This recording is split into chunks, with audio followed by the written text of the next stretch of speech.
கிருபையில நல்ல ஆண்டவரே, இறக்கமுள்ள தகப்பனே, உமக்கு அதிகமாக நன்றி சொல்கிறோம். இன்றைக்கும் இந்த மதிய வேளையில ஆண்டவர் நாங்கள் மத்திய களி கூறும்படி உதவி செய்தே, அதே சமயத்துல ஆண்டவரே நாங்கள் இன்னும் கவனமாக நேர்த்தியாக ஒவ்வொரு காரியங்களை செய்யும்படியாக நீர் எங்களுக்கு கற்றுத்தாரும். இப்பொழுதும் தொடர்ந்து உங்களுடைய வேத வார்த்தைகளை தியானிக்க இருக்கிறோம். நீரை எங்களுக்கு உதவி செய்யும், அறிந்து கொள்ளும்படி ஆண்டவர் சிந்தித்து செயல்படும்படி எங்களுடைய ஆவிக்குரிய வாழ்க்கையில எங்களுடைய விசுவாசத்தின் நிலை என்ன என்பதை அறிந்து கொள்ள உதவி செய்யும். இயேசு கிறிஸ்து மூலம் ஜெபிக்கிறோம் என் ஜீவன் நல்ல பிதாவே, ஆமென். ஓகே, கேள்விகள் சந்தேகங்கள் ஏதாவது இருக்கும்னா ப்ளீஸ் கேளுங்க.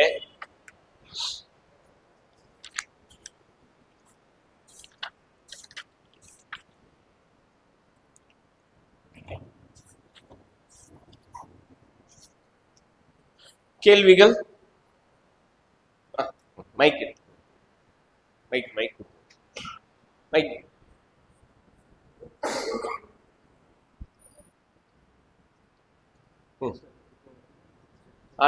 மைக் ஆன் இருக்கும். இந்த மைக்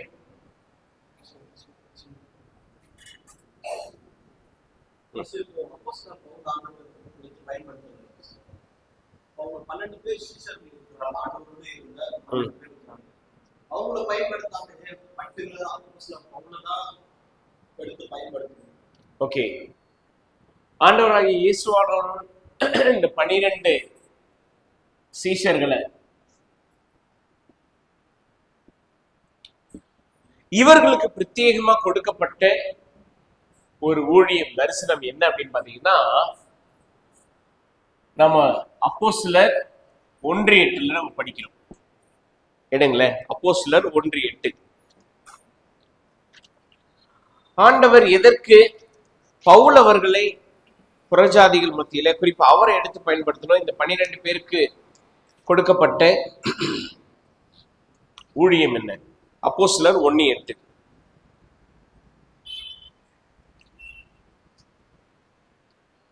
இங்க நம்ம வாசிக்கிறோம், பரிசுத்த ஆவி உங்களிடத்தில் வரும்போது.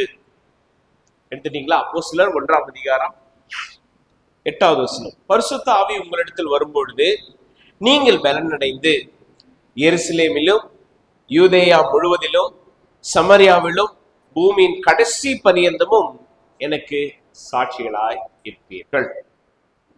இங்க 4 காரியங்களை பார்க்கிறோம். ஒன்று, அதாவது 4 இடங்கள்: எருசலேம், இரண்டாவது யூதேயா, மூன்றாவது சமாரியா, நாலாவது பூமியின் கடைசி பரியந்தம்.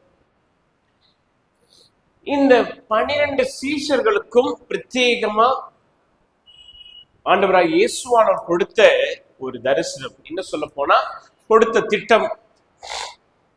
எருசலேம்ல, யூதேயால, சமாரியாவில பூமி கடைசி பரியந்தமும் நீங்க எனக்கு சாட்சிகளா இருப்பீர்கள், சுவிசேஷத்தை கொண்டு செல்வீர்கள். அதை நம்ம மத்திய 28 நம்ம படிக்கிறோம். இங்க அப்போஸ்தலனாகிய பவுல்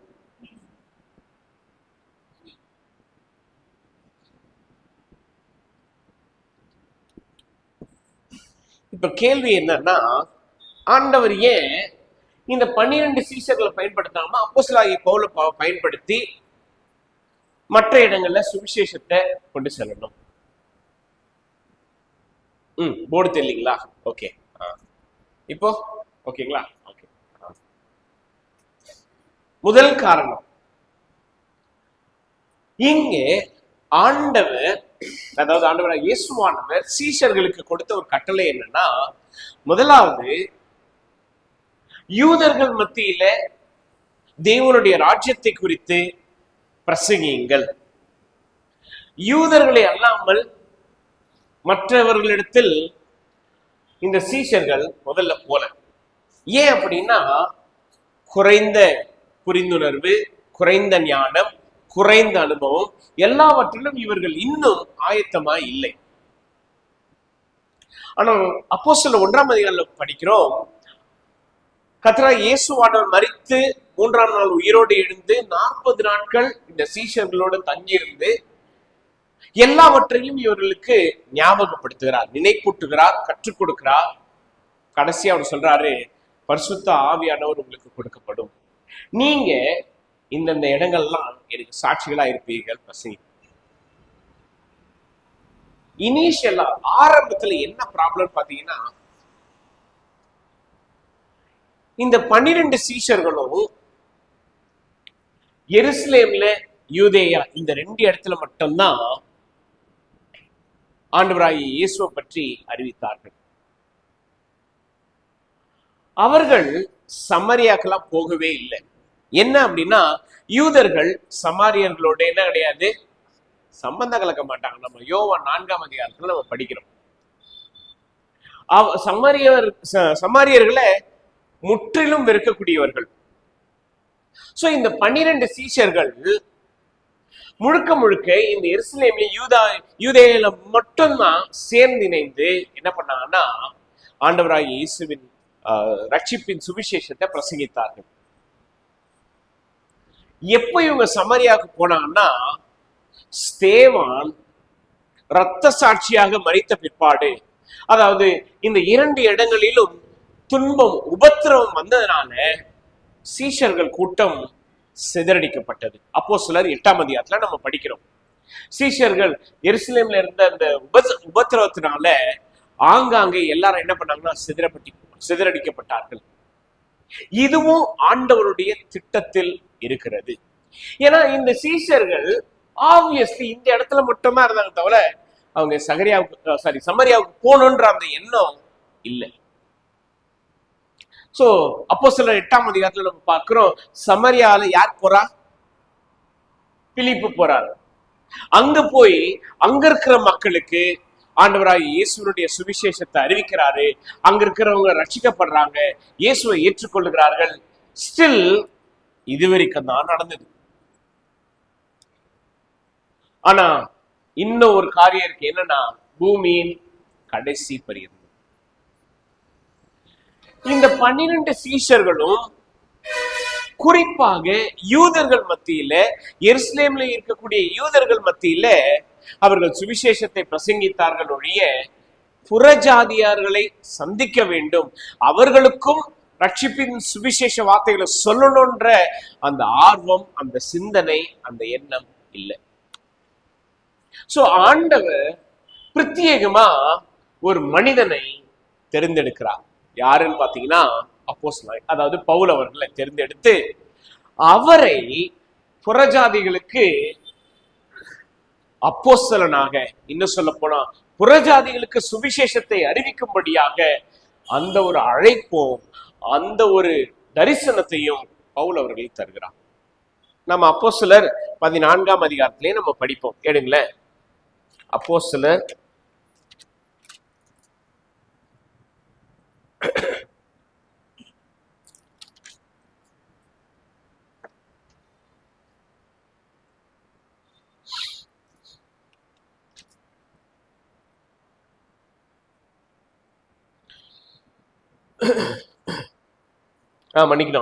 11ஆம் அதிகாரம். இங்கே பேதுரு அவர்களுக்கு பிரத்யேகமாக ஒரு தரிசனம் கொடுக்கப்படும். என்னன்னா, அவர் மேல் வீட்டுல இருப்பாரு. எங்கே? 7ஆம் வசனத்துல வாசிக்கிறோம். 5ல இருந்தே பாருங்களேன். நான் யோப்பா பட்டணத்தில் ஜெபம் பண்ணி கொண்டிருந்த போது நான் ஞான திருஷ்டி அடைந்து ஒரு தரிசனத்தை கண்டேன். அது என்னவென்றால், 4 முனைகளும் கட்டப்பட்ட பெரிய துப்பட்டியை போல ஒரு கூடு வானத்திலிருந்து என்னிடத்தில் இறங்கி வந்தது. அதில் நான் உற்று பார்த்து கவனிக்கிற பொழுது பூமியில் உள்ள 4 கால் ஜீவன்களையும் காட்டு மிருகங்களையும் ஊரும் பிராணிகளையும் ஆகாயத்து பறவைகளையும் கண்டேன். அல்லாமலும் பேதுருவே எழுந்திரு, அடித்து புசி என்று என்னுடனே சொல்லுகிற சத்தத்தை கேட்டேன். அதற்கு நான், ஆண்டவரே அப்படி அல்ல, தீட்டும் அசுத்தமாய் இருக்கிற யாதொன்றையும் ஒரு காலம் என் வாய்க்குள்ளே போனதில்லையே என்றேன். 2ஆம் தரமும் வானத்திலிருந்து சத்தம் உண்டாகி, தேவன் சுத்தமாக்கினவைகளை நீ தீட்டாக எண்ணாதே என்று மறுமொழி சொல்லிற்று. இப்படி 3 தரம் சம்பவித்த பின்பு எல்லாம் வானத்திற்கு திரும்பி எடுத்துக் கொள்ளப்பட்டது. இங்கே பேதுரு அவர்களுக்கு பிரத்யேகமா ஏன் இந்த தரிசனம் கொடுக்கப்படணும்? ஏன்னா பேதுரும் சரி, மற்ற 11 சீஷர்களும் சரி, அவங்களுடைய நோக்கம் யூதர்களுக்கு மாத்திரம்தான் ரட்சிப்பு, யூதர்களுக்கு மாத்திரம்தான் தேவனுடைய ராஜ்யம், யூதர்களுக்கு மாத்திரம்தான் இந்த சுவிசேஷம் அப்படின்ட்டு. ஆனா ஆண்டவர் சொன்னார், இல்ல, புறஜாதிகளுக்கும் உண்டு. அதை காண்பிக்கும்படி பேதுருவின் இடத்தில் இப்படிப்பட்ட ஒரு தரிசனத்தை கொடுக்கிறார். ப்ராப்ளம் என்னன்னா, பேதுருவால அதை புரிந்து கொள்ள முடியல, ஏற்றுக்கொள்ள முடியல. அண்ட் அப்கோர்ஸ் திரும்பவும் பேதுரு புரிந்து கொண்டு என்ன சொல்றாரு, புறஜாதிகளுக்கும் சுவிசேஷம் ரட்சிக்கப்பட்டது என்பதை அறிந்துணர்ந்து என்ன பண்றாங்கன்னா, அவர்களுக்கு சுவிசேஷத்தை அறிவிக்கும்படி பர்னபாவும் பவுலும் புறப்படுகிறார்கள். இப்ப இங்க வாசிக்கிற பாருங்களேன், அப்போஸ்தலர் 13ஆம் அதிகாரம் 46வது வசனம். அப்பொழுது பவுலும் பர்னபாவும் தைரியம் கொண்டு அவர்களை நோக்கி, முதலாவது உங்களுக்கு தேவ வசனத்தை சொல்ல வேண்டியதா இருந்தது, நீங்களோ அதை தள்ளி உங்களை நித்திய ஜீவனுக்கு அபாத்திரராக தீர்த்து கொள்ளுகிறபடியால் இதோ நாங்கள் புறஜாதியாரிடத்தில் போகிறோம். நீர் பூமியின் கடைசி பரியந்தமும் ரட்சிப்பாய் இருக்கும்படி உம்மை ஜாதிகளுக்கு ஒளியாக வைத்தேன் என்கிற வேத வாக்கியத்தின்படி கர்த்தர் எங்களுக்கு கட்டளையிட்டிருக்கிறபடியினால் இப்படி செய்கிறோம் என்றார்கள். வா, நம்ம அப்போஸ்தலர் 17ஆம் அதிகாரத்துல நம்ம படித்தோம், பவுல் அவர்கள் வேத வாக்கியங்களுடைய நியாயங்களை அறிந்து அதை வியாக்கியானம் பண்ணாராம், அதை சம்பாஷித்தாராம். இங்க இந்த இஸ்ரவேல் ஜனங்கள், குறிப்பா இந்த யூதர்கள் கர்த்தருடைய வார்த்தை கேட்காதனால, ஏற்றுக்கொள்ளாதனால இந்த ஒரு நற்செய்தி, இந்த ஒரு சுவிசேஷம் யாருக்கு கொண்டு செல்லப்படுகிறது? புறஜாதியாருக்கு. அதுலயும் பவுல் அவர்கள் எவ்வளவு நேர்த்தியா அந்த வேத வார்த்தையை கையாளுகிறார் பாருங்களேன். நீர் பூமியின் கடைசி பரியந்தமும் ரட்சிப்பாய் இருக்கும்படி உம்மை ஜாதிகளுக்கு ஒளியாக வைத்தேன் என்கிற வேத வாக்கியத்தின்படி கர்த்தர் எங்களுக்கு கட்டளையிட்டு இருக்கிறபடினால் இப்படி செய்கிறோம். பவுல் அவர்களுக்கு தெரியுமா புறஜாதியாரிடத்தில் போய் தன்னுடைய ஊழியத்தை செய்வார் என்று? தெரியாது. ஆனா இங்க ஒரு பக்கம் அவர் கர்த்தருடைய வேதத்தை நன்றாக அறிந்திருந்தனால இங்க யூதர்கள் சுவிசேஷ வசனத்தை நிராகரித்தார்கள், ஏற்றுக்கொள்ளவில்லை. இங்க ஆண்டவருடைய வார்த்தை கிரியை செய்கிறது. ஏற்ற சமயத்தில் ஏற்ற வேளையில் அதாவது பவுல் அவர்களுக்கு இந்த ஒரு வார்த்தையை ஆண்டவர் நினைப்பூட்டுகிறார். அதே சமயத்தில் புறஜாதியாரிடத்தில் சென்று ஊழியத்தை தொடங்கும்படியான அந்த விசுவாசத்தையும் ஆண்டவர் பவுலுக்குள்ளே ஸ்தாபித்திருக்கிறார். இது கர்த்தருடைய திட்டம். இத பவுல் அவர்கள் வசனத்தினாலேயும் விசுவாசத்தினாலேயும் கண்டுபிடித்தார். அண்ட் அப்கோர்ஸ் புறஜாதிகளுக்கு அப்போஸ்தலனா இருக்கும்படி பவுல் அவர்கள் நியமிக்கப்பட்டார். சோ பவுல் அவர்கள் இதை செய்ததுனால அநேக பட்டணங்கள்ல ஆண்டவராகிய இயேசுவானவருடைய வார்த்தைகள், ரட்சிப்பின் வார்த்தைகள் தொனித்தது. அநேகர் ரட்சிக்கப்பட்டாங்க. அண்ட் அப்கோர்ஸ் இங்க இந்த சீஷர்களை பார்க்கிறோம். ரோமர்கள் 70வது வருஷத்துல தேவாலயத்தை தீயினால இரையாக்கினார்கள். அதற்கு பிற்பாடு ஒவ்வொரு கிறிஸ்தவர்களும் பாடுகளையும் உபத்திரவங்களையும் அனுபவித்தார்கள். இந்த 12 சீஷர்களும் வெவ்வேறு இடங்களுக்கு பிரிந்து சிதறடிக்கப்பட்டு போனார்கள். அதுல ஒருத்தர் தான் தோமா. இந்திய தேசத்துல, அது குறிப்பா கேரள மாநிலத்துல வந்து அவர் ஆண்டவராகிய இயேசுவானவரை குறித்து பிரசங்கித்தார். நேற்றைய தினத்துல பிள்ளைகள் தோமாவுடைய வாழ்க்கையை குறித்து கற்றுக்கொண்டார்கள். நம்ம யோவான் 19ஆம் அதிகாரம் 20ஆம் அதிகாரத்துல பார்க்கிறோம். நான் இயேசுவானவருடைய காயங்களை தொட்டாலோடைய பார்த்தாலோடைய நான் என்ன பண்ண மாட்டேன்? விசுவாசிக்க மாட்டேன். ஆனா அறிந்து கொண்ட பிற்பாடு தன்னுடைய விசுவாசத்தின் நிலையை வெளிப்படுத்தும்படி எங்க இஸ்ரேல்ல இருந்து, அதாவது எருசலேம்ல இருந்து இந்திய தேசத்துக்கு வந்து இந்திய மக்கள் மத்தியில, அது குறிப்பா இங்க கேரளா, தமிழ்நாடு, நம்முடைய இடங்கள்ல வந்து பாடுபட்டு கிறிஸ்துவனுடைய சுவிசேஷத்தை பிரசங்கித்தார். சோ ஆரம்பத்துல இந்த ஒரு ஊழியத்தை நிறைவேற்றும்படி, ஆண்டவருடைய சித்தத்தை நிறைவேற்றும்படி பிரத்யேகமா பவுல் அவர்கள் தேர்ந்தெடுக்கப்பட்டார். ஆனா கடைசியிலே இது எல்லாவற்றையும் செய்தது சீஷர்கள். அதை நிறைவேற்றினார்கள். ஒவ்வொருத்தரும் ஒவ்வொரு திசைக்கும் சிதறி போனார்கள். 1 பேதுரு 1ஆம் அதிகாரம், அதாவது 1 பேதுரு 2 பேதுரு அவர்கள் யாருக்கு எழுதுறார்? சிதறடிக்கப்பட்ட கிறிஸ்தவர்களுக்கு இந்த நிருபத்தை எழுதுறார். நீங்க விசுவாசத்துல தைரியத்தோட இருங்க, நீங்க உங்களுடைய நம்பிக்கையில உறுதியா இருங்க. ஏன்னா பாடுகள் துன்பங்கள் நிச்சயமா இருக்கும். ஆனாலும் ஆண்டவராய் இயேசுவனுடைய ரட்சிப்பினால நம்முடைய வாழ்க்கை கண்டிப்பா சந்தோஷத்தையும் சமாதானத்தையும் பார்க்கும். சோ இங்க ஆண்டவர் வெறும் இந்த சீஷர்கள் ஏன் இங்க போல, அப்கோர்ஸ் இவங்களுடைய அந்த பாரம்பரியத்திலிருந்து வெளியில வரத்துக்கு அவங்களுக்கு ரொம்ப கடினமா இருந்தது. ப்ளீஸ் இன்றைக்கும் பாருங்களேன், நாம நம்முடைய பாரம்பரியத்திலிருந்து வெளியில வரத்துக்கு எவ்வளவு கஷ்டப்படுறோம். நம்ம கிறிஸ்தவர்கள் ஆன பிற்பாடு என்ன சொல்லுவோம், நம்ம வீட்டை விட்டு அப்படியே கிளம்புவோம், டக்குன்னு ஏதாவது தடுக்கும், உட்கார் உட்கார் உட்கார், தண்ணி குடிச்சு போ, உட்கார் உட்கார் உட்கார், கொஞ்ச நேரம் கழிச்சு போ. வெளியில போறோம், டக்குன்னு பூனை ஏதாவது குறுக்க வந்துச்சுன்னா, ஐயோ பூனை குறுக்க வந்துச்சு போச்சு. இன்றைக்கு நாம கிறிஸ்துவை ஏற்றுக்கொண்ட பிற்பாடும் இப்படிப்பட்ட காரியங்கள் எல்லாம் நம்ம இன்னமும் நம்ம சிந்தையில வைத்திருக்கிறோம். இவங்க எத்தனை வருஷமா அவங்களுடைய நியாய பிரமாணத்தின்படி, அவங்களுடைய பாரம்பரியத்தின்படி அவங்க கை கொண்டு இருக்கிறாங்க. இயேசுவானவர் சொன்ன வார்த்தைகளை அவர்கள் அதிலிருந்து வெளிவருவதற்கு ஆண்டவர் பயன்படுத்தின அற்புதமான ஒரு கருவி என்ன தெரியுங்களா? உபத்திரவம். உபத்திரவம் இல்லைன்னா, பாடுகள் இல்லைன்னா இந்த 12 சீஷர்கள் இந்த 2 இடத்துலதான் இருப்பாங்க. சமரியா தேசத்துக்கு பிலிப்பு போயிருக்கவே மாட்டாரு. அதன் மூலமா இன்னொரு நபரை ரட்சிப்புக்குள்ளாக கொண்டு வரும்படி, எத்தியோப்பியன் ஏனோக்கு ரட்சிப்புக்குள்ளாக கொண்டு வரும்படி நடந்திருக்க வாய்ப்பே இல்லை. ஸோ சம்டைம்ஸ் நாம இதை மறந்து போயிடுறோம். நம்முடைய வாழ்க்கையில ஆண்டவர் உபத்திரவத்தை அனுமதிக்கிறார் என்றால் அதன் மத்தியில கர்த்தருடைய திட்டம் இருக்கு. இத போன வாரம் ஸ்டீஃபன் பாஸ்டர் எங்களோட பகிர்ந்து கொண்டார். டிசம்பர் 31ஆம் தேதி நம்ம எல்லாருமே என்ன பண்ணுவோம், ஆப்வியஸ்லி சர்ச்ல ஓகே வருஷத்தினுடைய கடைசி ஆராதனை பிளஸ் புது வருட ஆராதனைக்காக நம்ம வருவோம்.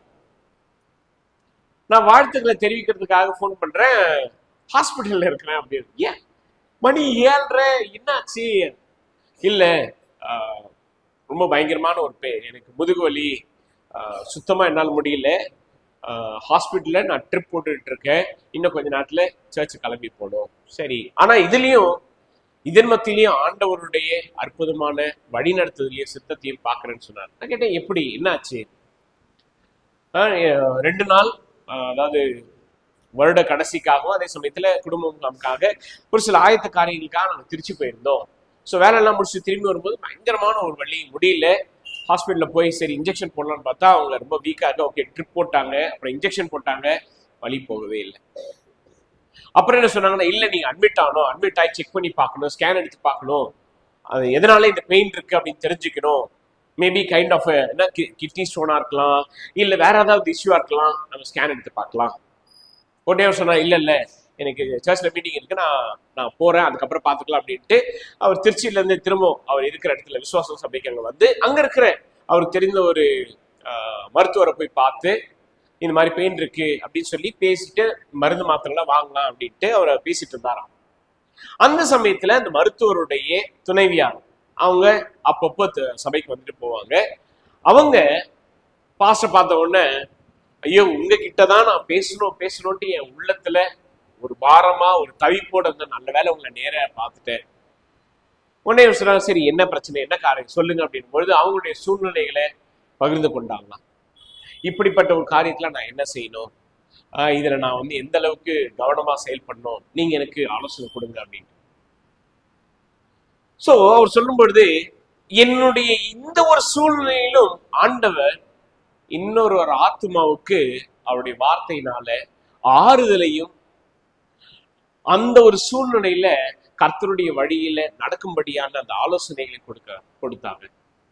அந்த சகோதரி அன்று இரவு 31ஆம் தேதி டிசம்பர் 31 அன்னைக்கு அவங்களுடைய வாழ்க்கையில நடந்த அந்த காரியத்தை சாட்சியாக சொல்லி குறிப்பா இந்த ஒரு விஷயத்த அவங்க வெளிப்படுத்தி சொன்னாங்களா, போதகர் அவர்கள் அவருடைய காரியத்துக்காக வந்தாரு. ஆனா அவருடைய காரியம் மேபி ஆண்டவர் பிரத்யேகமா என்னுடைய தேவைக்காகவே அவர் அமைச்சிருக்காருன்றத நாங்க நம்பி நான் ஆண்டவருக்கு அதிகமா நன்றி சொன்னேன். சம்டைம்ஸ் வாழ்க்கையினுடைய சூழ்நிலைகள் நம்மை எந்த இடத்துல கொண்டு போகும் நமக்கு தெரியாது. ஆனா அதையும் ஆண்டவர் அனுமதிக்கிறார் என்றால் அதன் மூலமாக ஒரு ஆத்துமாவுக்கு ஆறுதலையும் இல்ல ஒரு ஆத்துமாவுக்கு ரட்சிப்புக்கேற்ற அந்த வார்த்தைகளை கிடைக்கும்படியாக உதவி செய்வார். சோ இங்க 12 அப்போஸ்தலர்களும் 12 சீடர்களும் சேர்ந்து சுவிசேஷத்தை பிரசங்கித்தார்களா? ஆமா. இவங்க இந்த வார்த்தையை நிறைவேற்றினார்கள். ஆனா வெளியில போறதுக்கு, பூமியின் கடைசி பரியந்தம் போவதற்கு அவங்க தங்களுக்கு முன்பதாக இருக்கக்கூடிய பலவிதமான தடைகளை உடைக்கணும். அதற்கு ஆண்டவர் பவுலை பயன்படுத்தினார். பவுல் அவரோட யூதர்கள் கை கொண்ட அவங்க செயல்படுத்தின எல்லா விதமான முறைகளையும் வேத வசனத்தின் அடிப்படையில எல்லாவற்றையும் மேற்கொண்டு வந்தார். இதுதான் ஆண்டவர் அவருக்கு காண்பித்த ஒரு அற்புதமான வெளிப்பாடு. நம்ம வாசிக்கிறோம் என்ன, ரோமர், 1 கொரிந்தியர், 2 கொரிந்தியர், கலாத்தியர், ஒவ்வொரு புத்தகத்திலையும் பழைய ஏற்பாட்டினுடைய வார்த்தைகள் இல்லாமல் பவுல் அவர்கள் பேச மாட்டார். ஏன்னா ஆண்டவர் அவருக்கு கொடுத்த வெளிப்பாடு பழைய ஏற்பாட்டில் உள்ள ஒவ்வொரு சத்தியத்திலையும் ஆண்டவராகிய இயேசுவானவருடைய வெளிப்பாடு அங்க இருக்கு. அத பவுல் அவர்கள் ஒருவரால் மட்டும்தான் எடுத்து விளக்கப்படுத்த முடிந்தது, வேற யாராலையும் முடியவே இல்லை. பேதுருவே சொல்லியிருப்பாரு, பவுலுடைய காரியங்கள்லாம் கற்றுக்கொள்வதற்கு ரொம்ப கடினமானது, ரொம்ப ரொம்ப ரொம்ப கஷ்டம், புரிந்து கொள்வதற்கு சாத்தியமே இல்லை. ஆனா ஆண்டவர் பவுலை தெரிந்தெடுத்ததுக்கான மிக அற்புதமான ஒரு நோக்கம், குறிக்கோள் என்னன்னா, அவரை கொண்டு அவர் மூலமாய், என்ன சொல்ல போனா அவர் ஒரு பரிசேயன், யூத கோத்திரத்தை, பென்யமின் கோத்திரத்தை சேர்ந்தவர், அவர் மூலமாக புறஜாதிகளுக்கு ரட்சிப்பின் வார்த்தைகளை கொண்டு சேர்த்தார்.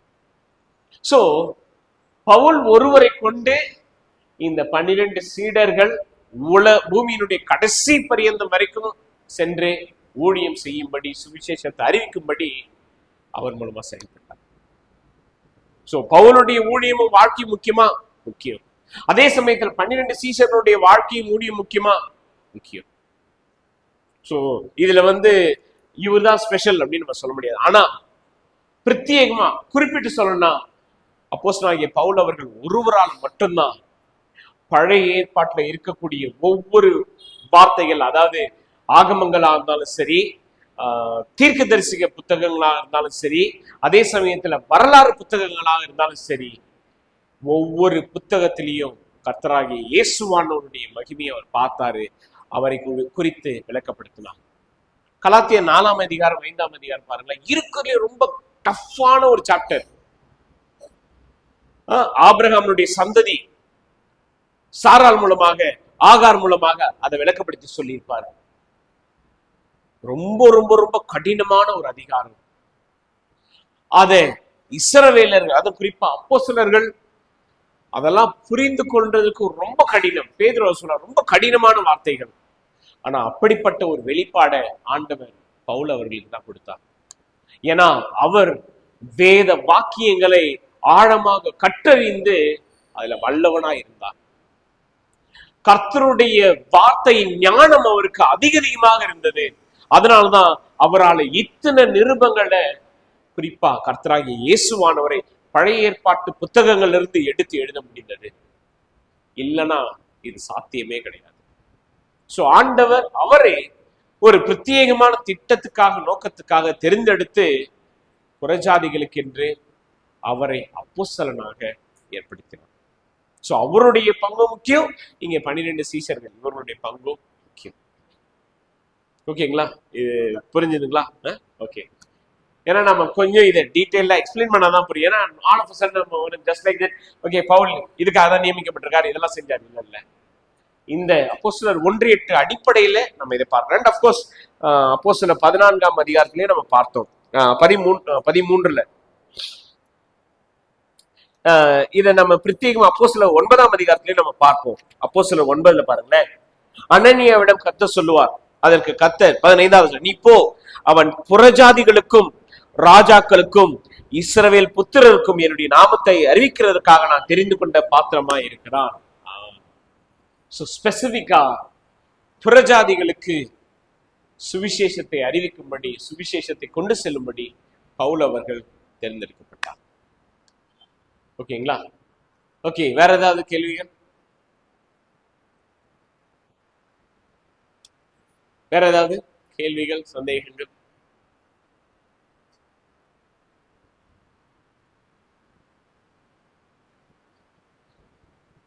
வேற ஏதாவது இருக்கா?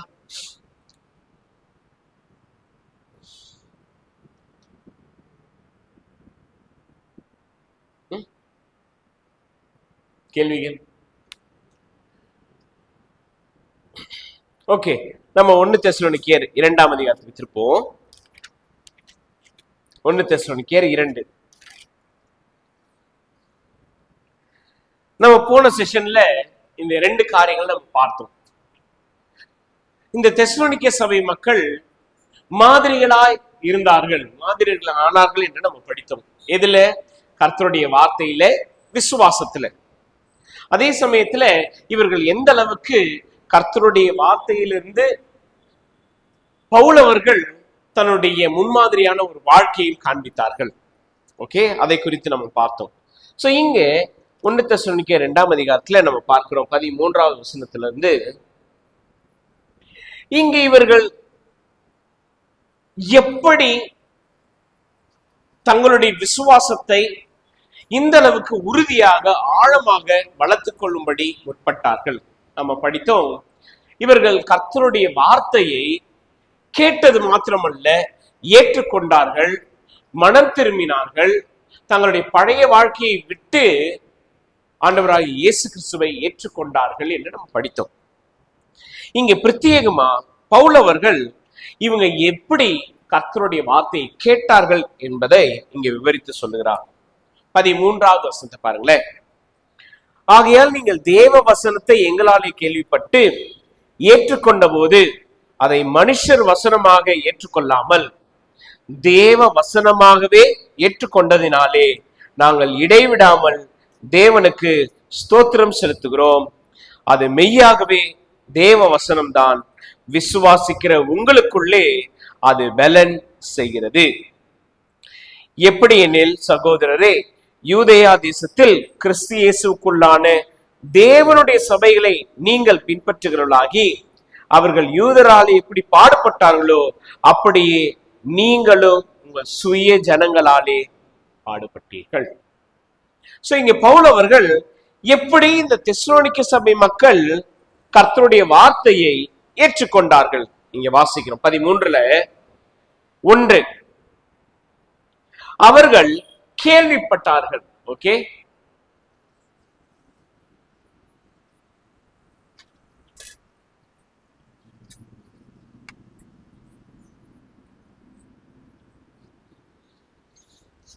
முதலாவதாக நம்ம பார்க்கிறோம், அவர்கள் கர்த்தருடைய வசனத்தை, வார்த்தையை என்ன பண்றாங்க? கேள்விப்பட்டார்கள்.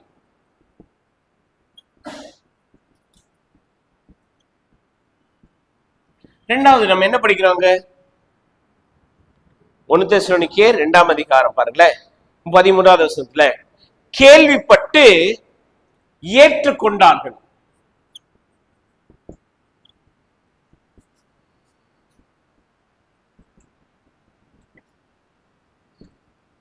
மூன்றாவது என்ன செய்தார்கள் பாருங்க, அதை மனுஷர் வசனமாக ஏற்றுக்கொள்ளாமல் தேவ வசனமாக ஏற்றுக்கொண்டதினாலே. ஓகே, இந்த வசனம் இல்ல வார்த்தை தேவனிடம் இருந்துதான்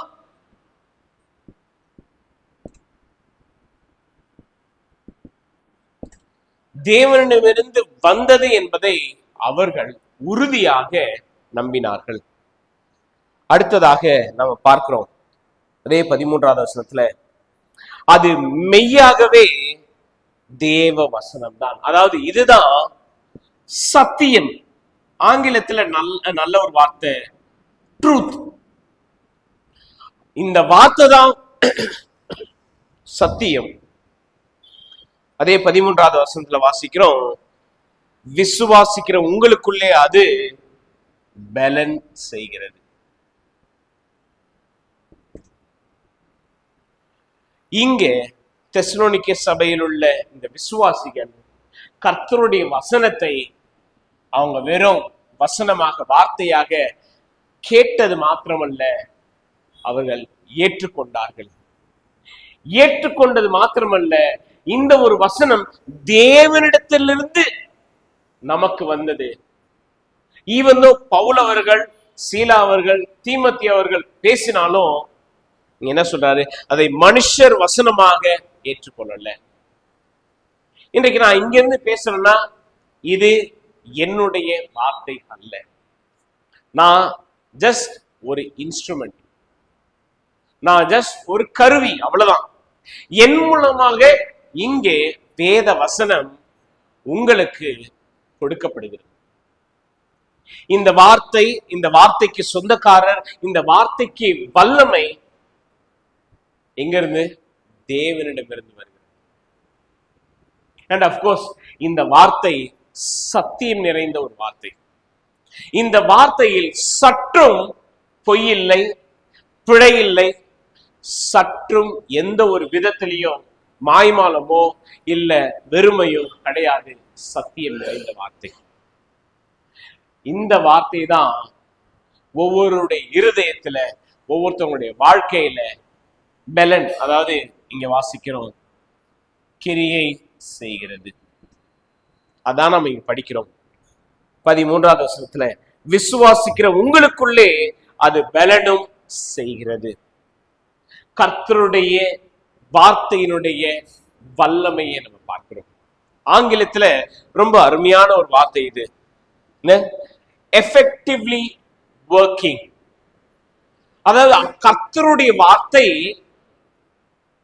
மிகுந்த வல்லமையோடும் பலத்தோடும் கிரியை செய்கிறது.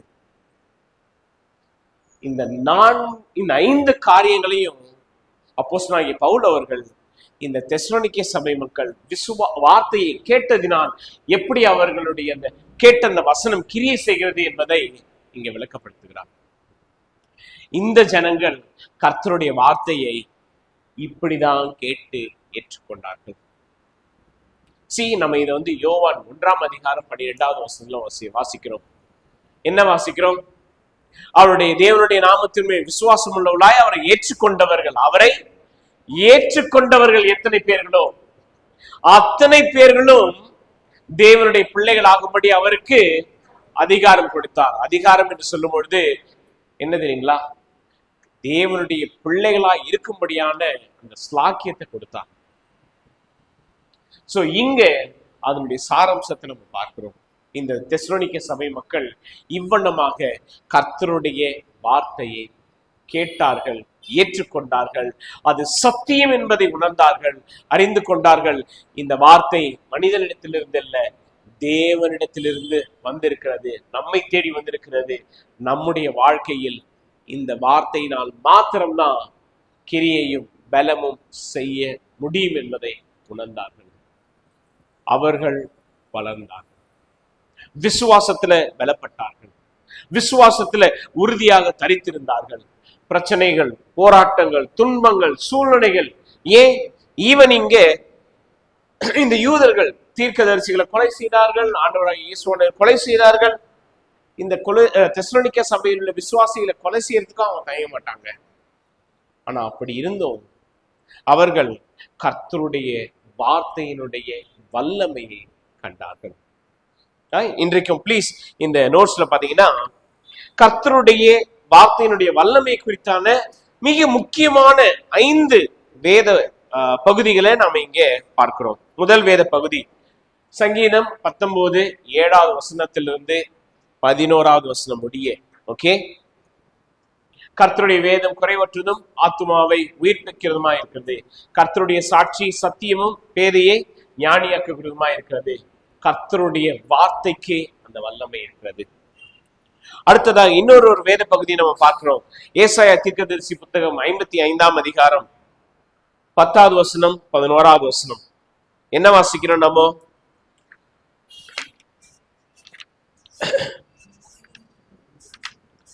ஏசாயா தீர்க்கதரிசி புத்தகம் 55ஆம் அதிகாரம் 10-11.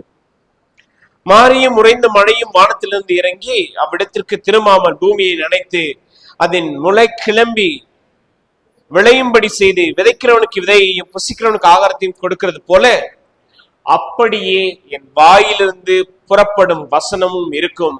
அது வெறுமையாய் என்னிடத்திற்கு திரும்பாமல் அது நான் விரும்புகிறதை செய்து நான் அதை அனுப்பின காரியமாகும்படி வாய்க்கும். இது ஆண்டவராகிய இயேசுவானவர் யோவான் சுவிசேஷ புத்தகம் 5ஆம் அதிகாரத்துல சொல்லி இருக்கிறார். நான் சொன்ன வார்த்தைகள் நிச்சயமா விரும்பினதை செய்து வரும். கேட்டவர்கள் விசுவாசிப்பார்கள், கேட்காதவர்கள் அந்த வார்த்தையினாலே நியாயம் தீர்க்கப்படுவார்கள். நான் சொன்ன உபதேசமே அவர்களை நியாயம் தீர்க்கும். சோ ஆண்டவராகிய இயேசுவானவர் போதித்த வார்த்தைகள், கர்த்தருடைய வார்த்தையை கேட்கிற நம்ம ஒவ்வொருவரும் அதை உண்மையாக கவனித்து கேட்டு ஏற்றுக்கொண்டு நம்முடைய உள்ளத்தில் இது தேவனுடைய வார்த்தை, தேவனிடமிருந்து வந்த வார்த்தை, இது சத்திய வார்த்தை, இதற்கு வல்லமை இருக்கிறது என்பதை நாம் விசுவாசிப்போம் என்றால் அதனுடைய கிரியை நம்ம பார்ப்போம்.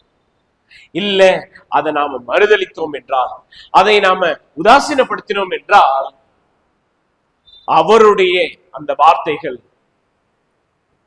நம்மை பூமியினுடைய கடைசி நாட்கள்ல ஆண்டவராகிய இயேசுவினுடைய வருகையில அவருடைய வார்த்தையே நம்மை நியாயம் தீர்க்கும். அடுத்ததாக எரேமியா புத்தகத்துல நம்ம பார்க்கிறோம். 23ஆம் அதிகாரத்துல இந்த வார்த்தைகளை நம்ம வாசிக்கிறோம். 29வது வசனம். என் வார்த்தை அக்கினியை போலவும் கண்மலையின் இருக்கும் சம்மட்டியை போலும் இருக்கிறதல்லவா என்று கர்த்தர் சொல்லுகிறார். ஆண்டவராகிய இயேசுவானவர் யோவான் 3ஆம் அதிகாரத்திலே நிக்கோதேமுவிடம் என்ன சொல்றாரு? நீ மறுபடியும் பிறக்க வேண்டும் சொல்றாரா இல்லையா? அவர் கேட்கிறார், எப்படி ஆண்டவரே? ஒருவன் ஜலத்தினாலும் ஆவியினாலும் பிறவாவிட்டால். Same aspect. ஆண்டவருடைய வார்த்தை குறித்து தான் இங்க பேசுகிறார். அதே போல மத்தேயு 3ஆம் அதிகாரம் எடுங்களேன், இந்த ஒரு பகுதியை நம்ம படிப்போம். மத்தேயு 3.